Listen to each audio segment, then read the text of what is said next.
یہ غلط طریقہ ہے, یہ شدید مجبوری میں ہے, نارملی ایسا نہیں ہے. کیونکہ پھر لوگ نا چسکے لینے کے لیے یہی طریقہ اختیار کرنا شروع کر دیں گے. اس میں مردوں کے مزے ہیں, لڑکیوں کا بیڑا غرق, تباہ ہو جائیں گی لڑکیاں. تو یہ شدید مجبوری کے حکم بیان کر رہا ہوں. شدید مجبوری, وہ مجبوری ان کی میں جانتا ہوں کیا ہے. اللہ فرماتے ہیں اگر حقوق پورے ادا کرنا کسی طرح ممکن نہیں ہے تو طلاق سے بہتر ہے, یا عورت بغیر شوہر کی زندگی گزارے یا شوہر بھی بغیر بیوی کی زندگی گزارے, اس سے بہتر ہے کوئی بیچ کا راستہ اختیار کرنا. کیونکہ عورت کا حق ہے رات کی باری. تو ایسی کنڈیشن میں آپس میں کیا کیا جائے, فلا جناح علیہما ان یصلحا بینہما صلحا, آپس میں کیا کر لو, سلو. سلو کسے کہتے ہیں, کچھ حقوق لو کچھ حقوق چھوڑ دو. دوسری شادی میں عموماً اس کی ضرورت پڑ جاتی ہے. اب ایک ہمارے دوست تھے ڈیفنس میں, ان کی پہلی بیوی کیا تھی وہ میں بتاؤں گا تو وہ پکڑے جائیں گے, لوگ سمجھ جائیں گے ان کی بات ہو رہی ہے. وہ بہت ہی اعلیٰ خاندان کی, اتنی اعلیٰ خاندان میں بتاؤں آپ کو تو آپ کہیں گے واقعی یہ بہت ہی اونچا خاندان ہے, لیکن وہ پکڑے جائیں گے, اس لیے میں نہیں بتا رہا. میں تو نہیں چاہتا نا کوئی رنگے ہاتھوں پکڑا جائے. اب کیا ہے کہ پیسہ بہت ان کے پاس, بالکل ینگ جوان آدمی. ڈیفینس ہی میں ایک خاتون ہو گئی جوانی میں بیوہ, 2 بچے بھی بیچاری کے.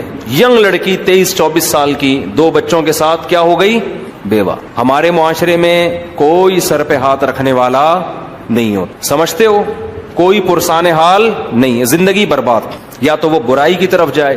وہ صاحب میرے پاس آئے, کہنے لگے بھائی میں اس سے نکاح کرنا چاہتا ہوں, وہ بھی راضی ہے میں بھی راضی, لیکن اگر میرے خاندان کو پتا چلا تو میری بوٹیاں اتنی بنائیں گے نا کہ کتوں کو بھی, یعنی اتنی بوٹیاں بنائیں گے کہ کراچی کے اگر کتوں میں ان کے, میں اپنے الفاظ میں بیان کر رہا ہوں, سب کو کافی ہو جائیں گی. وہ اتنا خطرناک ڈینجرس خاندان ان کا. میں تو کوشش یہی کرتا ہوں بھائی بتا کے کرو, مار دیں گے نا تو مر جاؤ. انہوں نے کہا واقعی مار دیں گے. بعض دفعہ تو خواتین دھمکیاں دے رہی ہوتی ہیں نا, تیری ٹانگیں توڑ دوں گی. بچوں کو ٹانگیں تھوڑی توڑتی ہیں, بچوں کو نہیں صبح شام خواتین دھمکیاں دیتی ہیں تیرے دانت توڑ دوں گی, تیری زبان کاٹ دوں گی. اب یہ تھوڑی ہوتا ہے کہ واقعی کاٹ دیں. بعض دفعہ وہ کہوں بھائی یہ نہیں ہو سکتا, تو میں نے کہا پھر کسی ایسے کو کرنے دو جو پراپر اس کے حقوق ادا کرے. انہوں نے کہا کوئی تیار ہی نہیں ہو رہا کرنے کے لیے. نہیں ہوتے تیار مرد, بیان سنتے ہیں, انجوائے کرتے ہیں, پتلی گلی سے نکل جاتے ہیں بس. اب لڑکی کی ایج آہستہ آہستہ خراب ہوگی, اس کے بچوں کو سہارا چاہیے. خاندان والے بھی ہاتھ پیچھے کھینچ لیتے ہیں, کہتے ہیں جاب کرو. بس ہر ایک کے پاس اب حل کیا ہے, جاب کرو.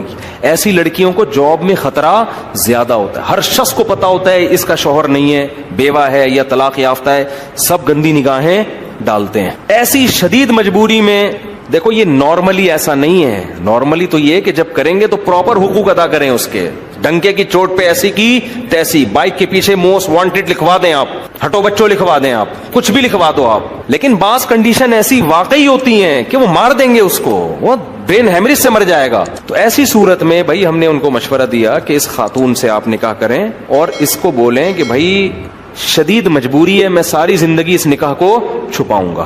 دیکھو مجھے یہ واقعہ بیان کرتے ہوئے ڈر اس لیے لگتا ہے کہ لوگ کہیں دوسری شادی اس طرح سے نہ شروع کر دیں